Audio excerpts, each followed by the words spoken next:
Hello friends, welcome करते हैं आपके डान के कंप्लीट एनालिसिस में, जहां पर हम डेली बेसिस के ऊपर friends current affair, Pakistan affair और इंटरनेशनल रिलेशंस के रिलेटेड जितने भी इंपॉर्टेंट टॉपिक्स होते हैं या न्यू डेवलपमेंट्स होती है उनको हम यहां पर जो है डिस्कस करते हैं, उनका एनालिसिस करते हैं, जो हमारे सीएसएस और पीएमएस एग्जाम के लिए बहुत ज़्यादा इंपॉर्टेंट टॉपिक्स होते हैं।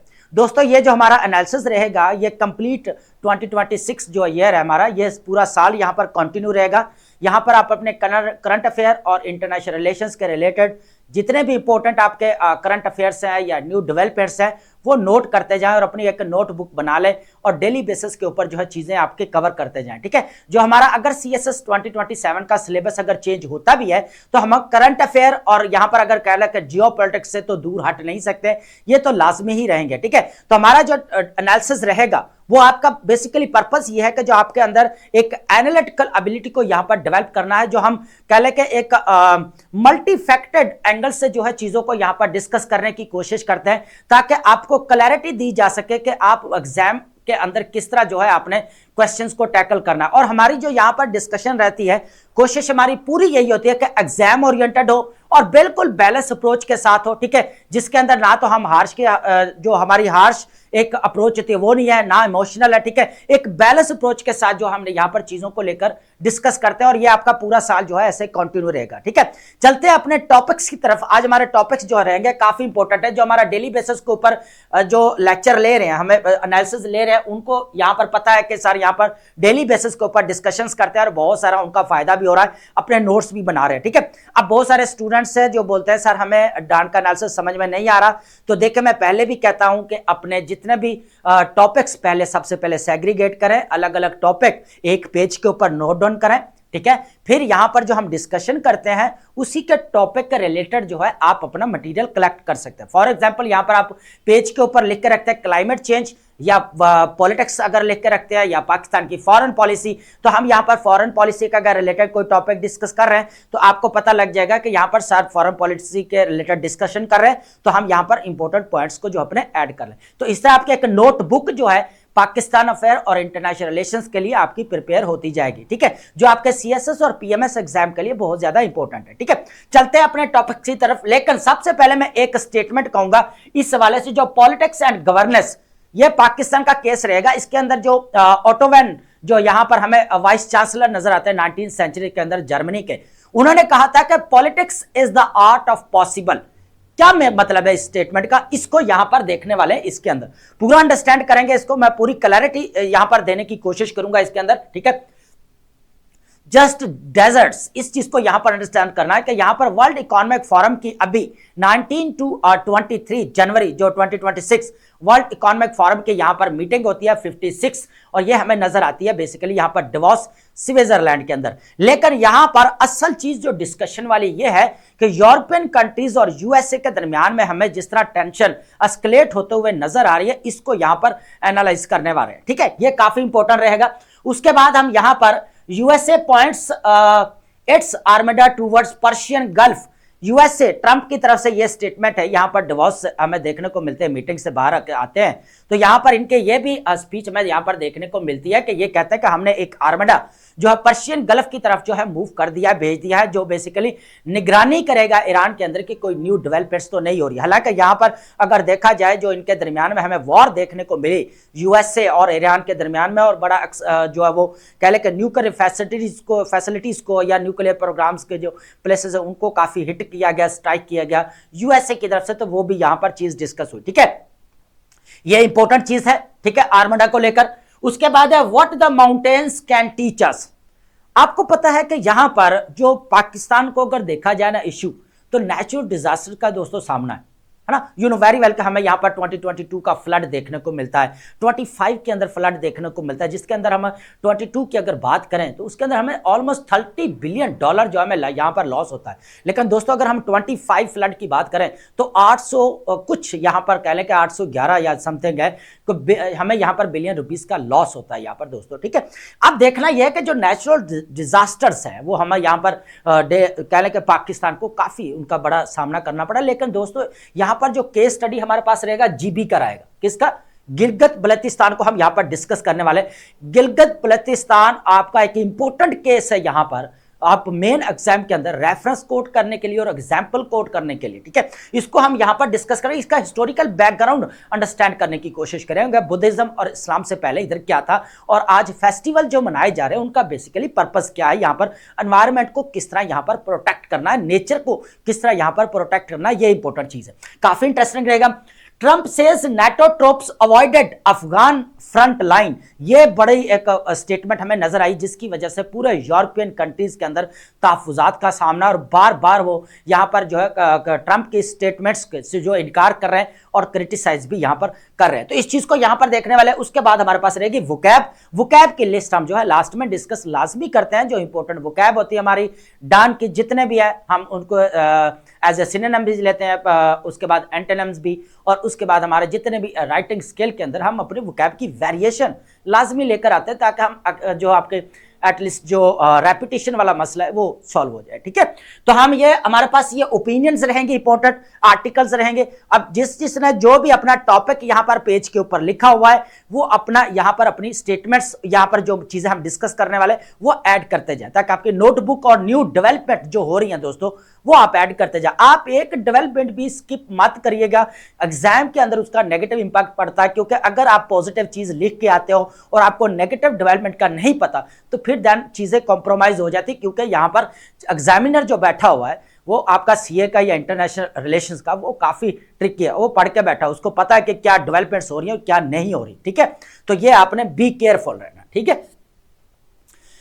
अब बात करेंगे, सबसे पहले हमारे पास रहेगा पॉलिटिक्स एंड गवर्नेंस, केस हमारा रहेगा पाकिस्तान, है ना।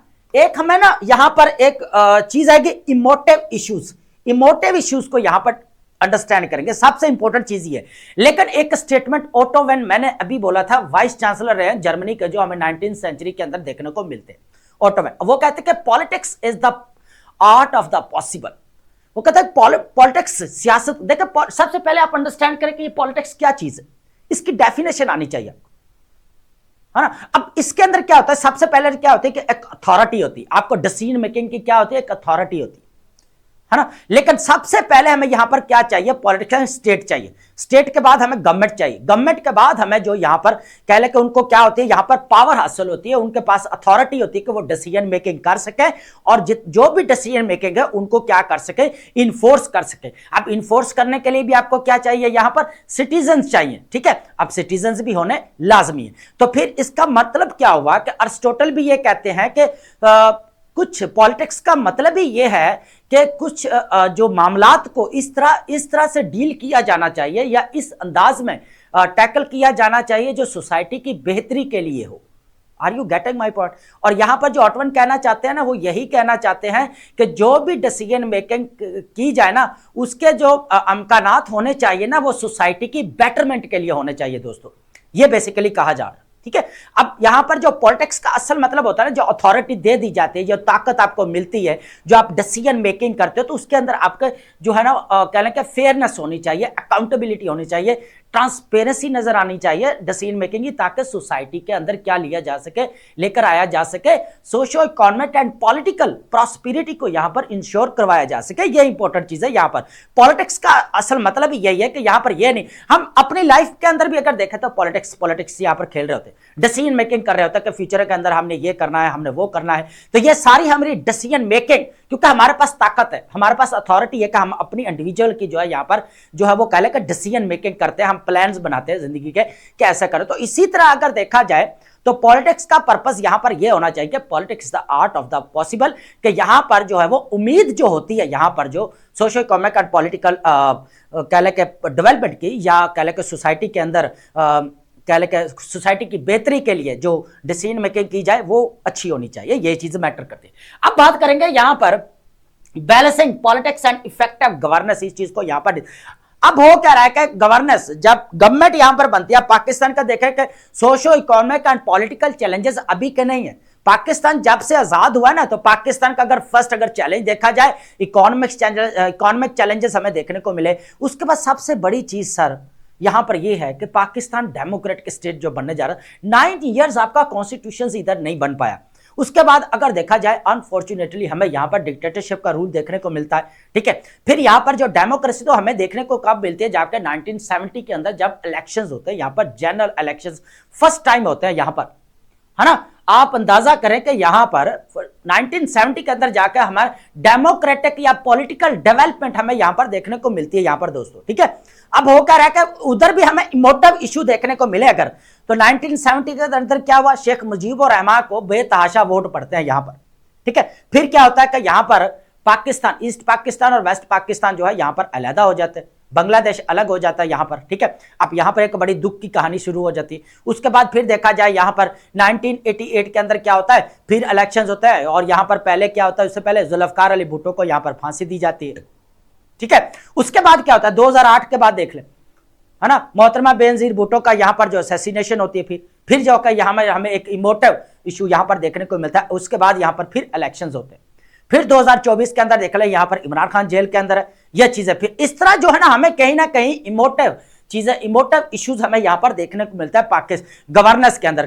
देखें आप कहीं ना इमोशनल चीजें जिसकी बेस के ऊपर भी हमें यहां पर जो है वो डेवलपमेंट्स नजर आती हैं, ठीक है। अब मैं और चीजों की तरफ नहीं जाऊंगा यहां पर कि हमें जो यहाँ पर ओपिनियन के अंदर चीज़ें जो पॉजिटिव हम वही लेकर चलेंगे, हमारा नेगेटिव या बैलेंस अप्रोच के साथ जो लेकर चलेंगे, नेगेटिव चीज़ें हम डिस्कस करने वाले नहीं, ठीक है। ना पर्सनल लेना ना इमोशनल होना, चीज़ों को बैलेंस के साथ क्या है कि हमारी एग्जाम ओरिएंटेड अप्रोच होनी चाहिए। मेरा कहने का मतलब ये, अगर आपके पास बहुत सारे, मुझे भी पता है कि आपके पास बहुत सारी चीज़ें हैं जो आप बताना चाहते होंगे कि सर ये चीज़ें भी है वो चीज़ें भी है, आपके पास हार्श क्रिटिसिज्म होगा, आई एक्सेप्ट इट, मुझे भी पता है।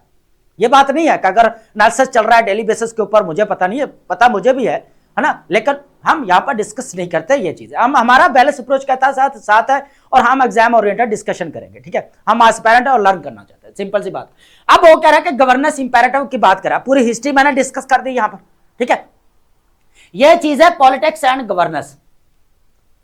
अब जो ताकत, जो यहां पर पावर या दो अथॉरिटी यहां पर गवर्नमेंट को मिलती रही, उनका कैसे यूज किया गया यहां पर, जो यहां पर ओटोवन कहता है, जो यहां पर अरिस्टोटल कहता है ना, क्या वो सोसाइटी की बेटरमेंट के लिए था या है अभी तक भी?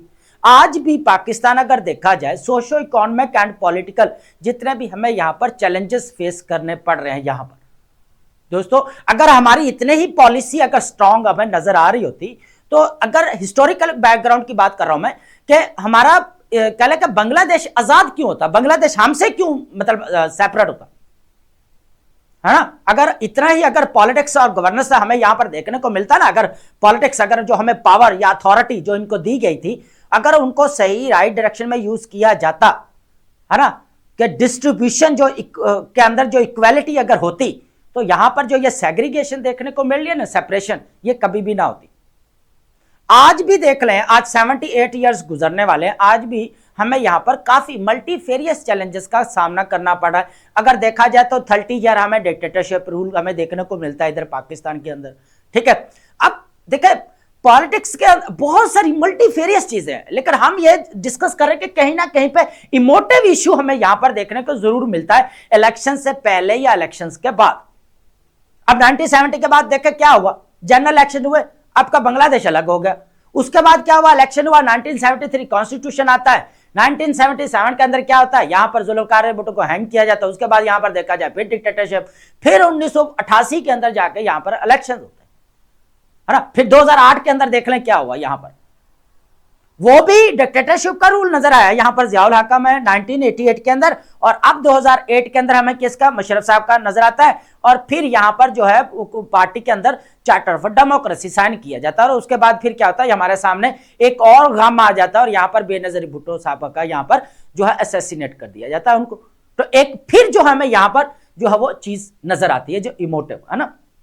अब वो कह रहा है कि contemporary democracy faces challenges of striking a balance between politics imperative to secure electoral victory and fundamental duty of effective governance and public service delivery. अब वो चीज तो हमें यहां पर देखने को मिल नहीं रही, ठीक है। गवर्नेंस वही है जो आपकी रूल कर रही है ना। उसके बाद हमें यहां पर चाहिए पॉलिटिक्स। देखिए यार कोई मुद्दा तो चाहिए ना, पॉलिटिक्स करने भी तो कोई मुद्दा चाहिए, है ना। अब लेकिन सोसाइटी में मुद्दे तो अब बहुत सारे हैं, लेकिन अब क्या है कि हमें सोशो इकोनॉमिक एंड पॉलिटिकल मुद्दे के ऊपर बात करनी चाहिए। उसके लेकर आगे चलना चाहिए, ताकि हमारी जो सोसाइटी की बेटरमेंट है ना वो उसी में के अंदर है डिसीजन मेकिंग। जैसे वही बात है ना कि politics is the art of possible, है ना। The governance imperative, governments are expected to provide services and drive developments, but political consideration often dictate priorities, specially in elected dispensation. Dispensation का मतलब होता है सिस्टम को बोला जाता है, सिस्टम को, जो अरेंजमेंट्स होते हैं उनको बोला जाता है। The Sway of the populism, अब बहुत सारे लीडर्स यहां पर आए, पॉपुलिज्म भी हमें यहां पर देखने को मिलता है। रोटी कपड़ा मकान, हमें यहां पर पॉपुलिज्म जो है ना, देखिए डेमोक्रेसी जहां पर नजर आती है ना, वहां पे पॉपुलिज्म जो है ना हमें देखने को मिलता है। यह बड़ी क्लियर सी चीज है ना। अब यूएसए के अंदर देख लें, ट्रंप के दौर में देख लें, अब हमें भी यहां पर पाकिस्तान के अंदर देख लें, रोटी कपड़ा मकान वाला यहां पर हमें मिला स्लोगन, उसके बाद भी बहुत सारे मिले यहां पर, है ना। बाद में भी हमें वहां से 2015 के अंदर भी मिले, बाद में भी मिलते रहे, है ना। तो अगर देखा जाए तो यहां पर पॉपुलिस्ट लीडर्स भी जो है ना, उन्होंने क्या किया, इस चीज को भी तो देखना है। जो चीज यहां पर कही गई वो यहां पर की नहीं गई, है ना, है ना। अब इसको देखते हैं कि short term gains and long term development. अब हो क्या, देखे हमेशा से ना, जब 1988 के बाद फिर आती है यहां पर बेनजीर भुट्टो साहबा, फिर यहां पर क्या होता है कि शॉर्ट टर्म प्लान फिर जो है यहां पर जो है अप्लाई किया जाता है, लेकिन वो भी अनफॉर्चुनेटली हमें यहां पर सक्सेसफुल जो है वो सक्सेसफुल होते हुए नजर नहीं आते। अब भी वही चीज है कि आज भी पाकिस्तान कह ले कि यहां पर हमें socio economic and political challenges देखने को मिलते हैं। तो पॉलिटिक्स एंड गवर्नेंस अगर देखा जाए यहां पर, जिस तरह पाकिस्तान के अंदर पॉलिटिकल डेवलपमेंट हमें नजर आती है 1970 के बाद, जिस तरह यहां पर डेमोक्रेटिक अगर कोई डेवलपमेंट नजर आती है 1973 के बाद, अगर जो कॉन्स्टिट्यूशन बनने के बाद या जनरल इलेक्शन होने के बाद हमें यहां पर देखने को मिलते हैं। लेकिन वो भी कह ले कि इलेक्शन से पहले या इलेक्शन के बाद हमें यहां पर जो है वो कह लें कि एक इमोटिव जो है वो कह लें कि इशू देखना पड़ता है। यह चीज यहां पर डिस्कस की गई बेसिकली, ठीक है। उसके बाद हमारे पास है यहां पर यूएसए पॉइंट्स। यहां पर यह इंपॉर्टेंट चीज है जो हमें यहां पर कह लें कि जो रिपोर्ट अब जो सामने आई है, हम इस चीज को यहां पर डिस्कस कर रहे हैं कि USA points of armada towards Persian gulf, USA Iran stand of escalate and protest crackdown यहां पर नजर आ रहा है। President Donald Trump has confirmed the deployment of massive fleet towards Persian Gulf at tension with Iran reached critical levels, while signaling potential openness to dialogue. Washington's maintained military readiness following recent strike on Iranian uranium enrichment and facilities. ये तो आपको पता है कि अभी recently क्या हुआ था 25 के अंदर, यहां पर इजराइल और ईरान के दरमियान में हमें 12 डे वॉर देखने को दोस्तों मिलती है। तो इनके दरमियान क्या होगा, यूएसए और ईरान के दरमियान में वॉर होती है। यहां पर यूएसए की तरफ से जो यूरेनियम इनरिचमेंट फैसिलिटीज है ईरान की, वहां पर एयर स्ट्राइक किया जाता है, ठीक है। अब एयर स्ट्राइक किया जाता है तो उसकी ये तहफ़्फ़ुज़ आता है कि ईरान क्या कर रहा है, अपने न्यूक्लियर फैसिलिटीज को बेसिकली यहां पर क्या कर रहा है, डेवलप कर रहा है, जिसकी वजह से यहां पर अटैक किया गया। अब जो है आर्मडा, एक कह ले कि एक भारी बेड़ा जो है यहां पर हमें वेपन्स का जो वो कहा जा रहा है कि फ्लीट वो भेजा गया है पर्शियन गल्फ की तरफ, ताकि ईरान के ऊपर क्या करे, यहां पर निगरानी कर सके कि वो कहीं पे न्यूक्लियर डेवलपमेंट तो नहीं कर रहा। यह चीज यहां पर नजर आई है, डोनाल्ड ट्रंप ने यह स्टेटमेंट यहां पर नजर आती है। यह स्टेटमेंट से इंपॉर्टेंट है, इनको लाजमी नोट डाउन करिएगा। USA armada en route to Persian Gulf region, Trump confirms 2024 strikes on uranium sites, ठीक है। उसके बाद Iran revolutionary guard finger on trigger, ये भी हमें आपको पता है कि यहां पर कासिम सुलेमानी का हमें असैसिनेशन देखने को मिलता है 2020 के अंदर, यू नो वेरी वेल, है ना अबाउट हिम। उसके बाद है all US bases deemed legitimate targets, ठीक है। उसके बाद डिप्लोमेट सिग्नल्स की बात करें, cautious overtures amid hostile rhetoric, Trump कहता है Iran does want to talk, वो कहता है कि ईरान यहां पर बात करना चाहते हैं, दोनों कंट्रीज के दरमियान में यहां पर मुफाहमत हो सकती है, होगी भी, है ना, चांसेस नजर आता है। Both sides emphasise diplomacy, contradictory message complicate de-escalation. Regional threats की बात की जाए, Iran clerics issues investment warnings, $1 trillion assets under watch of the missiles. Israel warned to avoid miscalculations and all influence centers at risk if attacks. ये बात अब दोनों की तरफ से बेसिकली यहां पर स्टेटमेंट्स ये देखने को मिली गई थी, यहां पर देखने को मिली। ईरान भी बार बार कह रहा था कि इसको रिटेलिएशन का, जबरदस्त रिटेलिएशन का सामना करना पड़ेगा अगर यहां पर जो है वो अटैक किया जाता है ईरान के ऊपर। तो अब यूएसए की जो ट्रंप की तरफ से हमें ये चीजें नजर आ रही हैं, ये कहा जा रहा है बेसिकली ट्रंप की तरफ से कि जो है वो आर्मडा जो एक फ्लीट है वो भेज दिया गया है पर्शियन गल्फ, यह निगरानी करेगा कि यहाँ पर ईरान जो है वो बेसिकली यहाँ पर कहीं पे जो है वो कह लें कि न्यूक्लियर प्रोग्राम तो नहीं बढ़ा रहा या कोई और चीजें तो एस्केलेट नहीं हो रही। अब जो हमें यहाँ पर कॉन्फ्लिक्टिंग डेथ टोल हमें यहां पर देखने को मिलता है, तो 3117 यहां पर ऑफिशियल ईरानियन टोल हमें नजर आता है। Government reported death included security forces हमें देखने को मिल रही है। 4902 documented by NGOs, human rights activist, news agency verified count. उसके बाद 20 के हमें यहां पर 20,000 प्लस एस्टिमेटेड एक्चुअल टोल हमें यहां पर सजेस्ट फॉर हायर कैजुअलिटी हमें यहां पर देखने को मिलती है। ठीक है, अब और है कि इंटरनेशनल अगर बात की जाए, रिस्पांस की बात की जाए एंड नेक्स्ट स्टेप की बात है, यूएन और human rights council convened emergency session on Friday to address crisis with member states, calling for comprehensive documentation of alleged abuses to enable future prosecutions। ठीक है, अब देखिए यूएनओ के अंदर इमरजेंसी इजलास बुलाया जाना और ये सारी चीजें यहां पर हलाकर देखा जाए तो ये अब जो है वो कह लें कि यहां पर हमें रशिया और चाइना की तरफ से स्टेटमेंट्स भी नजर आई। और ठीक है, उसके बाद अगर देखा ये इजलास बेसिकली यहां पर अगर देखा जाए वेनेजुएला के ऊपर जब ये केस हुआ था, ये चीज हमें देखने को मिलती जब यहां पर निकोलस मदुरो को यहां पर अरेस्ट किया गया, तब भी यहां पर सिक्योरिटी काउंसिल के अंदर इमरजेंसी इजलास बुलाया गया। लेकिन फिर क्या हुआ कि यहां पर क्रिटिसिज्म देखने को मिलता है रशिया और चाइना की तरफ से। उसके बाद ईरान ने भी क्रिटिसाइज किया, लेकिन फिर क्या हुआ कि यहां पर जब ईरान के अंदर ये हमें यहां पर पॉलिटिकल इंस्टेबिलिटी जो कह ले कि हमें इन्फ्लेशन की बुनियाद के ऊपर यहां पर जो स्टार्ट किया गया प्रोटेस्ट, और वो एकदम कह ले कि यहां पर पॉलिटिकल प्रोटेस्ट में यहां पर हमें कन्वर्ट होता हुआ नजर आया। और यहां पर रिजा अहमद पहलवी जो रिजा पहलवी हैं उनको लाए जाने की बात की जा रही थी, जो बेसिकली यहां पर शाह रहे हैं। और यहां पर ईरानियन रेवोल्यूशन हमें जो देखने को मिला 1979 के अंदर आयतुल्लाह खुमानी यहां पर आते, तो यहां पर जो रिजा पहलवी है उनको ये बोला जा रहा है कि वो एक प्रो वेस्टर्न है, वहां पर उनके साथ इजराइल के भी उनके ताल्लुकात नजर आते हैं और वो यूएसए के साथ भी ताल्लुकात है, और वो बैठकर जो है प्रोटेस्टर्स को इधर हवा दे रहे हैं। ये चीज हमें यहां पर देखने को मिलती थी। ठीक है, the $1 trillion you have invested in the region is under the watch of the our missiles, and अब all US interested bases centers of influence would be considered legitimate targets। अब ये चीज सामने आई है। Mohammad Javad Haj Ali Akbari, Tehran parade leader of the general Ali Ali Abdi जो हमें यहां पर नजर आते हैं। ठीक है, तो इनकी तरफ से ये जो स्टेटमेंट है ये काफी इंपॉर्टेंट है यहां पर।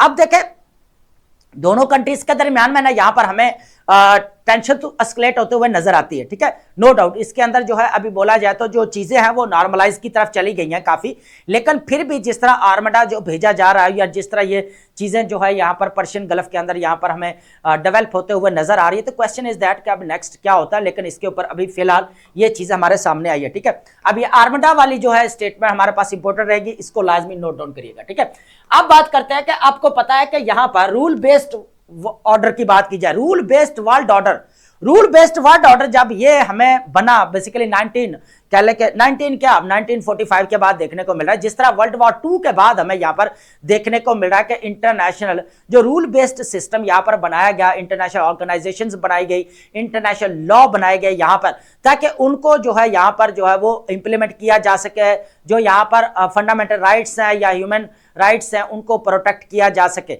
लेकिन अब यहां पर यह चीज है कि रूल बेस्ड वर्ल्ड ऑर्डर यहां पर एंड होता हुआ नजर आ रहा है, और यह चीज यहां पर मार्क कार्नी जो कैनेडियन प्राइम मिनिस्टर है उन्होंने यहां पर यह बात बड़ी क्लैरिटी के साथ कही है कि यहां पर कह ले कि रूल बेस्ड वर्ल्ड ऑर्डर जो है बेसिकली यहां पर खत्म हो रहा है। उसकी रीजन क्या थी? यूएसए की वजह से वो कह रहा है कि यूएसए ने यह किया। मार्क कार्नी कहते हैं कि यूएसए की तरफ जो हेजमनी नजर आती है हमें जो है वो एक्सेप्ट नहीं। अब वो ये चीजें डिस्कस कर रहे हैं। फिर क्या हुआ कि यूएसए जिस तरह इंटरनेशनल लॉ को वायलेट कर रहा है, जिस तरह रशिया और चाइना यहां पर कह रहा है कि जो है वो यूएसए बेसिकली यहां पर इंटरनेशनल लॉ को बेसिकली वायलेट कर रहा है, जिस तरह वेनेजुएला के अंदर हुआ, और अंटोनियो गुटेरेस जो बेसिकली यहां पर स्टेटमेंट कहते हैं कि ये बिल्कुल जो यूएसए ने किया यहां पर वेनेजुएला के अंदर ये टोटली इंटरनेशनल लॉ के अगेंस्ट है अकॉर्डिंग टू अंटोनियो गुटेरेस। इस चीज को हमें यहां पर देखना पड़ेगा।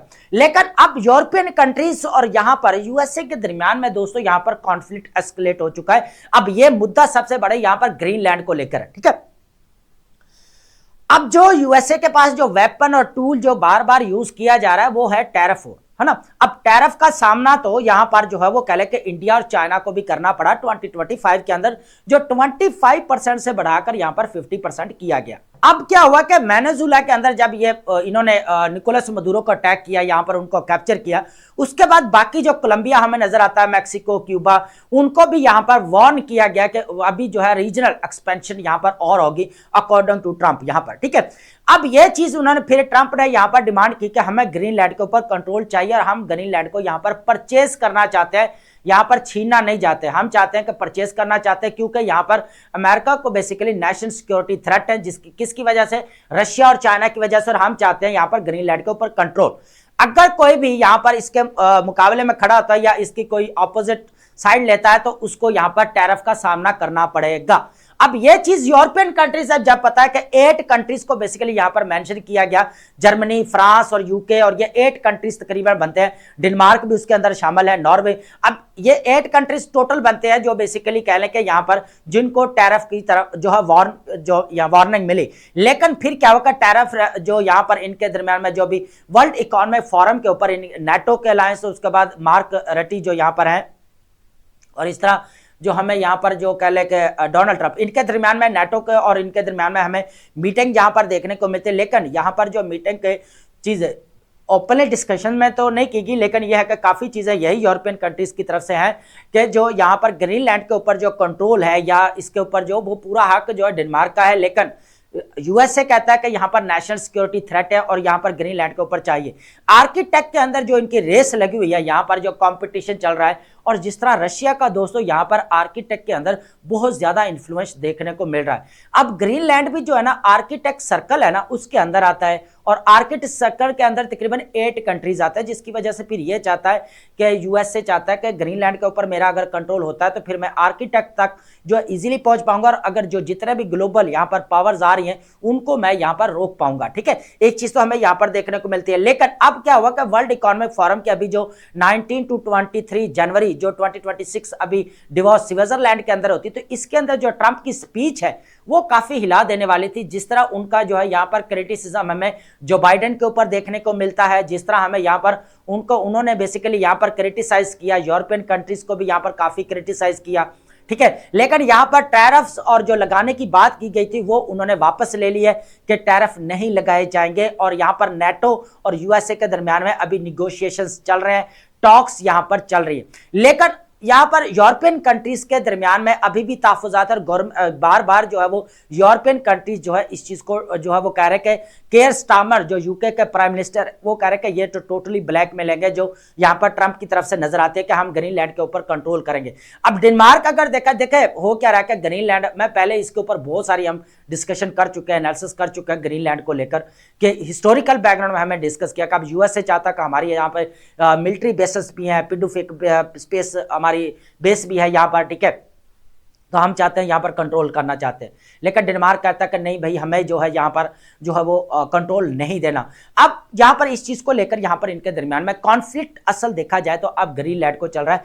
क्या नेटो का यहाँ पर फ्यूचर हमें यहाँ पर जो है वो नजर आ रहा है, क्या इनका जो है आगे अलायंस हमें देखने को मिल रहा है? लेकिन बार बार यहाँ पर कह रहा है डोनाल्ड ट्रंप और यूरोपियन कंट्रीज के दरमियान में नेटो को लेकर जो है काफी एक दूसरे के ऊपर यहाँ पर हमें जो है क्रिटिसिज्म देखने को मिल रहा है। अब वो कह रहा है कि सिलेक्टिव एप्लीकेशन सॉवरेनिटी की अगर बात की जाए, इंटरनेशनल ऑर्डर्स जो रूल बेस्ड वर्ल्ड ऑर्डर जो बनाया गया था, जो मैं पहले बता रहा था कि यहाँ पर यूएनओ बनाया गया और वो चीजें, और अब जो है यहाँ पर रूल बेस्ड ऑर्डर जो है बेसिकली एंड हो रहा है according to Mark Carney, prime minister of Canada, ठीक है, ये चीज है। International order perceived by many non western nations has long mechanism to protect interest of white and western powers, overlooked indigenous rights, ठीक है, ये भी ऑलरेडी डिस्कशन कर चुके हम। Europe vulnerabilities exposed having negligent defence spending, Europe now finds itself without resource against US aggression. देखिए एक बात तो क्लियर है कि यहाँ पर यूएसए बार बार कहता है कि हमने यूरोपियन यूनियन के ऊपर जितने हमारे बहुत सारे एहसानात है, ठीक है, अब वो कह रहा है कि नेटो अगर देखा जाए ना, यूएसए के बगैर जो है नेटो जो है वो कुछ भी पावर नहीं है ना, सारा रोल जो हमें नजर आता है यूएसए का नजर आता है, ठीक है, यूएसए की स्पेंडिंग हमें सबसे ज्यादा नजर आता है। अभी ट्रंप ने भी यही कहा कि हम नेटो के ऊपर जितना हमने यहाँ पर जो है वो कह ले के खर्च किया है, जिस तरह हमने और जिस तरह हम लेकर चले, इस तरह जो है वो नेटो का अलायंस किसी ने भी यहाँ पर नहीं किया। ये चीज यहाँ पर हमें देखने को मिलती है, ठीक है। अब उसके बाद अगर देखा जाए तो अब यूरोपियन कंट्रीज और यहाँ पर जो यूएनओ के यहाँ पर जो ट्रंप के दरमियान में हमें वर्ल्ड इकोनॉमिक फोरम के ऊपर जो है काफी तहफुजात नजर आते हैं, लेकिन दोनों के अभी दरमियान में यहाँ पर टेंशन जो है हमें एस्केलेट होती हुई नजर आ रही है। ये चीज एक बड़ी है, ठीक है। यहाँ पर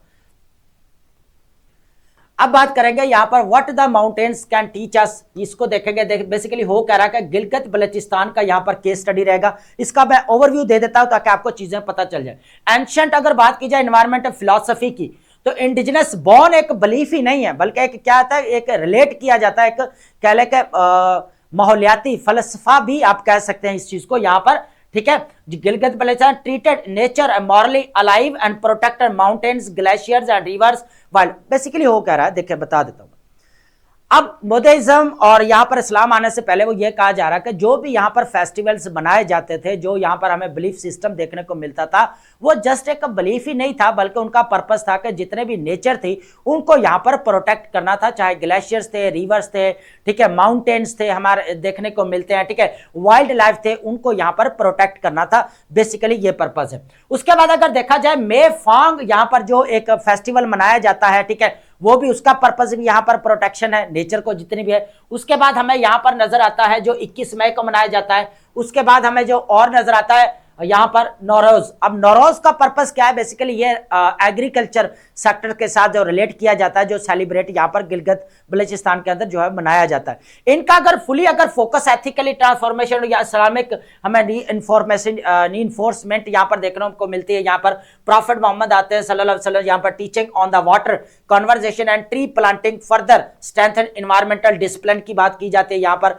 ठीक है। कुरान मजीद के अंदर यह चीज बार बार आती है कि warnings against transgression nature's balancing and the, ये चीज हमें यहां पर देखने को मिलती है। उसके बाद एथिकल ट्रांसफॉर्मेशन अगर देखा जाए, बुद्धिज्म और इस्लाम reinforce these values and transform sacred sites into the sign of divine creation. और बाद में यही वो जो हमें माउंटेन देखने को मिलते हैं, जो ऐसे लगता था क्रिएशन ऑफ गॉड, हमें यहां पर देखने को मिल रहे थे जो अकॉर्डिंग टू बुद्धिज्म, ठीक है। तो अगर देखा जाए तो यह जो हमें एंशिएंट एनवायरमेंटल फिलॉसफीज, ये जो फेस्टिवल्स हमें देखने को मिलते थे, वो टोटली उनका पर्पस ये था कि नेचर को यहां पर प्रोटेक्ट करना, माउंटेन्स है, ग्लेशियर्स हैं, रिवर्स हैं, वाइल्ड लाइफ, इन तमाम को। लेकिन अब क्या हो रहा है, अब ये सारी चीजें जो बेसिकली ना, अब जो 60 इयर्स हो ना यहाँ पर, इसके साथ बेसिकली इसको रिलेट किया गया, ये ठीक है। एक उसने फाउंडेशन रखी है, हिस्टोरिकल बैकग्राउंड को आप बता कर चाहे उसने चीजों की जो है ना एक अच्छी फाउंडेशन रखी है ताकि आपको क्लियर किया जा सके, ठीक है। 60 years modern developments of dismantling intricate system leading to wide spread environmental degradation, ठीक है। अब वो क्या रहा है, डिसमेंटलिंग ट्रेडिशनल सिस्टम जितना भी है, रोड है, डैम्स है, माइनिंग, उसके बाद unregulated construction have erased sacred geography and wild market pressures eroded seasonal rules and community authority. उसके बाद क्या एस्केलेटिंग एनवायरमेंट क्राइसिस हमें देखने को मिलते हैं, जिस तरह नेचुरल डिजास्टर्स का सामना जो हम बात कर रहे थे पहले। तो पाकिस्तान को अगर देखा जाए नेचुरल डिजास्टर का जिस तरह सामना है, तो यहाँ पर ग्लेशियर्स बार बार मेल्ट हो रहे हैं, यहाँ पर जो है वो कह रहे तोड़ फोड़ हमें नजर आती है। उसके बाद यहाँ पर रोड्स हैं, डैम्स है, ये चीजें यहाँ पर जितने भी यहाँ पर जो नेचर को पहले प्रोटेक्ट किया जाता था, जो फेस्टिवल्स बनाए जाते थे, अब वो चीजें यहाँ पर कम होती हुई नजर आ रही, ठीक है। अब pathways to climate resilience and key lessons. Pakistan future climate policy must be undergo fundamental shift and learning from its own heritage, ठीक है। Culture obedience, climate resilience require culture anchoring and community conviction and not just a technical plans. People protect what they believe in. अब यह बात की जाती है कि लोगों को भी यहां पर शामिल किया जाना चाहिए, जो कल्चरल वैल्यूज है उनको यहां पर प्रोटेक्ट किया जाना चाहिए। एक चीज तो मैं यहां पर, अब ये केस हमारे पास कौन सा रहेगा, बेसिकली जीबी का केस पूरा रहेगा यहां पर, ठीक है। उसके बाद हमारे पास सीजनल मैनेजमेंट होनी चाहिए यहां पर, ठीक है। उसके बाद एक कम्युनिटी एंड फाउंडेशन होनी चाहिए, और उसके बाद लोकलाइज्ड यहां पर गवर्नेंस, वही लोकल गवर्नमेंट होनी चाहिए, ठीक है, जो पूरा जो है कह लें कि जितने भी इश्यूज हैं या चैलेंजेस हैं उनको टैकल कर सके, उनको एड्रेस कर सके, बेसिकली ये पर्पज है। तो सीजनल अगर देखा जाए तो मैनेजमेंट होना भी जरूरी है, क्योंकि अगर जीबी के अंदर जिस तरह यहाँ पर बर्फबारी होती है, उसके बाद यहाँ पर फिर जो है वो मौसम चेंज होता है, तो उसके अकॉर्डिंग जो है यहाँ पर मैनेजमेंट और पॉलिसी मेकिंग की यहाँ पर जरूरत है। ये चीज बेसिकली इसके अंदर बोली गई, ठीक है। अब बात करते हैं यहां पर Trump says NATO troops avoided Afghanistan front line. अब यह चीज यहां पर बढ़ती हुई नजर आ रही है कि ट्रंप ने बेसिकली यहां पर जो स्टेटमेंट्स दिए नेटो को लेकर, अफगानिस्तान के अंदर जो 20 ईयर वॉर यहां पर लड़ी गई, तो बोला गया कि यहां पर ट्रंप की तरफ से यह कहा गया कि कभी तो वो पीछे रहे हैं या कुछ तो वहां पर तब पहुंचे भी नहीं है, और यह चीज ने क्या किया, यहां पर जो सारा मामला खराब कर दिया। डोनाल्ड ट्रंप के जो फॉक्स न्यूज इंटरव्यू में कहा कि they will say they sent some troops to Afghanistan and they did, ऐसा किया भी, they stayed a little back, वो थोड़ा पीछे रहे, and a little of the front line, और कुछ वो फ्रंट लाइन से भी पीछे काफी ऑफ रहे। तो अब ये स्टेटमेंट अगर दी गई जब, तो यहां पर जितने भी नेटो अलायंस थे उनके दरमियान में खलबली यहां पर हमें मचती हुई नजर आती है। इंपोर्टेंट अब यहां पर स्टेटमेंट्स को देखेंगे। सबसे पहले अगर देखा जाए, प्राइम मिनिस्टर जो यूके के हैं केयर स्टारमर, उन्होंने कहा है कि यहां पर डिनाउंस किया है कि इंसल्टिंग एंड फ्रैंकली अपॉलिंग, यहां पर है ना, ये स्टेटमेंट बेसिकली किसके बोला, यहां पर ट्रंप ने जो स्टेटमेंट बोली है उसको, ठीक है। पेइंग ट्रिब्यूट टू 457, यहां पर 457 जो है यहां पर ब्रिटिश जो है बेसिकली अपनी जान की बाजी हारे यहां पर अगर देखा जाए और अफगानिस्तान के अंदर, ठीक है।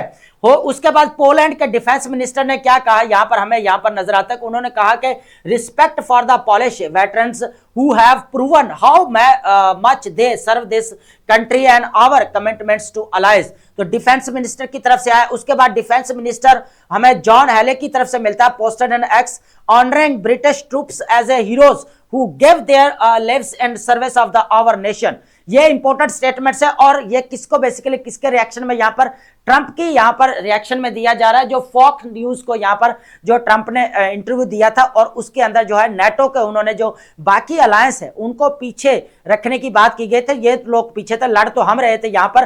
तो यहां पर फिर care Starmer, defence minister Poland, defence minister हमें यहां पर नजर आते हैं, जो उन्होंने फिर यहां पर जो है काफी क्रिटिसाइज किया ये चीज के, यहां पर हमारे जो है 457 एहलकार तो हमारे यहां पर शहीद हुए, यहां पर मारे गए, ठीक है। निगल फरेज की बात करें, इवन यहां पर long times Trump sport rebuke the former president and standing ex and Donald Trump is wrong, ठीक है। For 20 years our armed forces fought bravely, ठीक है, अलोंगसाइड अमेरिकन इन अफगानिस्तान। वो कहता है कि हमारी 20 सालों तक जो है अमेरिका के साथ बेसिकली हमारी फोर्सेस जो है वो शाना बशाना खड़ी रही है, उनके साथ बेसिकली यार अफगानिस्तान के अंदर लड़ती रही। ये चीज बेसिकली यहां पर नजर आई है कि किस तरह जो है नेटो को यहां पर जो है वो कह ले कि इनके आप अलायंस के आपस में ही यहां पर हमें जो है कॉन्ट्राडिक्शन देखने को मिल रहा है। जिस तरह हमें यहाँ पर केयर स्टारमर की स्पीचेस हमें नजर आ रही हैं, स्टेटमेंट्स नजर आ रही हैं, डिफेंस मिनिस्टर पोलैंड की हमें यहाँ पर देखने को मिल रही है। जिस तरह यहाँ पर जो है नेटो के तरफ जो बात की गई यहाँ पर अफगानिस्तान के अंदर लेकर केस स्टडी को, तो ये काफी जो है कह ले के इन कंट्रीज, यूरोप कंट्रीज के, यूरोपियन और उसके बाद यूएसए के दरमियान में हमें यहाँ पर एक टेंशन एस्केलेट होते हुए यहाँ पर नजर आ रही है। सबसे पहले हमारे पास जो वर्ड आने वाला है वो है डिसकाउंटिनेंस, ठीक है। डिसकाउंटिनेंस का मतलब होता है टू डिसप्रूव और डिस्करेज, डिसप्रूव कर देना, किसी को डिस्करेज करना, हौसला शिकनी करना, ठीक है। डिसकाउंटिनेंस का मतलब होता है, ठीक है, हौसला शिकनी करना, डिसप्रूव या डिस्करेज करना। उसके बाद हमारे पास इम्परमेबल, इम्परमेबल का मतलब होता है नॉट अलाउइंग लिक्विड और गैस पास थ्रू, ठीक है, ना काबिल नफूज हम कह सकते हैं, जिसके अंदर से गैस या लिक्विड ना गुजर सकना, ठीक है। उसके बाद इनपेनिट्रेबल कह सकते हैं, यहाँ पर वाटर टाइट कह सकते हैं, ठीक है। प्रूस, प्रूस का मतलब होता है यहाँ पर टू रीड और एग्जामिन केयरफुली, ठीक है, जायजा लेना है ना, ठीक है, बारीकी से जायजा लेना, ठीक है, गौर से पढ़ना, एग्जामिन करना, ठीक है, स्क्रूटिनाइज करना, ठीक है, गौर से पढ़ना चीजों को, ठीक है। उसके बाद डेसिकेट, डेसिकेट का मतलब तो ड्राई आउट कंप्लीटली, ठीक है, खुश कर देना, सुखा देना, ठीक है, उसको बोला जाता है डिहाइड्रेट आप कह सकते हैं। फेस्टरिंग, फेस्टरिंग का मतलब होता है becoming worse or ineffective over the time, बिगड़ता हुआ या सड़ता हुआ, ठीक है। आप फेस्टरिंग क्या करते हैं, बिगड़ता हुआ, तबाह होता हुआ आप कह सकते हैं, ठीक है। वर्सनिंग आएगा, डिकेइंग आएगा, तबाह होता हुआ, ठीक है। टेमेरिटी का मतलब होता है यहाँ पर रेकलेस, बोल्डनेस, ठीक है, ऑडेस्टी, गुस्ताखी को या बेबाकी को कह सकते हैं हम टेमेरिटी, ठीक है, ऑडेस्टी या ब्रेजननेस हम कह सकते हैं इसको, ठीक है। अब ये हमारे जो इंपॉर्टेंट वर्ड रहेंगे हमारे सिनोनिम्स और एंटोनिम्स के लिए, स्प्रॉलिंग, स्प्रॉलिंग ऑलरेडी हम काफी टाइम जो है इसको डिस्कस कर चुके हैं, ठीक है। Spreading out over a large area, ठीक है, फैलाव होना, वसी एरिया में जो वो कह लेके फैल जाना, एक्सटेंसिव या स्प्रेड आउट, ठीक है। उसके बाद है यूलोजाइज, यूलोजाइज का मतलब होता है to praise highly specially formally, ठीक है, तारीफ करना, ठीक है, खराज तहसीन पेश कर देना, ठीक है, प्रेस करना, कमेंट करना, ठीक है। डिबेकल, डिबेकल ऑलरेडी हम यूज कर रहे हैं अपनी राइटिंग स्किल के अंदर, सडन एर कंप्लीट फेलियर बोला जाता है, फियास्को, तबाही को बोल सकते हैं हम डिबेकल, ठीक है। नाइटमेयर भी हम ऑलरेडी जो है वो यूज कर रहे हैं अपने राइटिंग स्किल के अंदर, ठीक है। फ्राइटनिंग और डिस्ट्रेसिंग एक्सपीरियंस बोला जाता है, डाउने ख्वाब या भयानक तजर्बा बोल सकते हैं, हॉरर या ऑडियल, ठीक है। उसके बाद हमारे पास वर्ड रहेगा इम्ब्यू, इम्ब्यू का मतलब है टू फिल और इंस्पायर विद क्वालिटी, सरशार कर देना या भर देना, ठीक है, इंस्टेल या इन्फ्यूज कर देना। उसके बाद हमारे पास है इनएक्सरेबल। इनएक्सरेबल का मतलब होता है इम्पॉसिबल टू स्टॉप, और किसी को रोक ना पाना, नामुमकिन रोकना, ठीक है। रिलेंटलेस बोल सकते हैं, अनस्टॉपेबल, जिसको ना रोका जा सके। डिस्पेंसेशन, डिस्पेंसेशन का मतलब होता है सिस्टम को बोल सकते हैं ना, सिस्टम ऑफ पीरियड, गवर्नेंस और एग्जाम्पशन, ठीक है, निजाम हुकूमत या दौर, एडमिनिस्ट्रेशन बोल सकते हैं, रिजीम बोल सकते हैं आप। या डिस्पेंसेशन, इनएक्सेसिबल, ये हमारे पास जो है इंपॉर्टेंट वर्ड्स है सिनोनिम्स और एंटोनिम्स के लिए, ठीक है। इंटरपोलेट का मतलब होता है टू इंसल्ट वर्ड और आइडियाज इनटू टेक्स्ट, ठीक है, दरमियान में शामिल कर देना, इंटरपोलेट कर देना, ठीक है, इंसल्ट कर देना। ग्रेटिफाइंग, ग्रेटिफाइंग का मतलब होता है गिविंग प्लेयर और सेटिस्फेक्शन, ठीक है, खुशबख्ती या प्लीजिंग या ठीक है, सेटिस्फाई करना, तसल्ली बख्श, ठीक है। रप्चर ऑलरेडी हम जो है अपने राइटिंग स्किल के अंदर यूज कर रहे हैं। अब ब्रेक और स्पेल्ट पैसे दराड़ आ जाना, टूट फूट का तो शिकार होना, ब्रीच या ब्रेक हो जाना, ठीक है, रप्चर का मतलब। आई होप आपने अंडरस्टैंड किया होगा lecture, and thank you so much.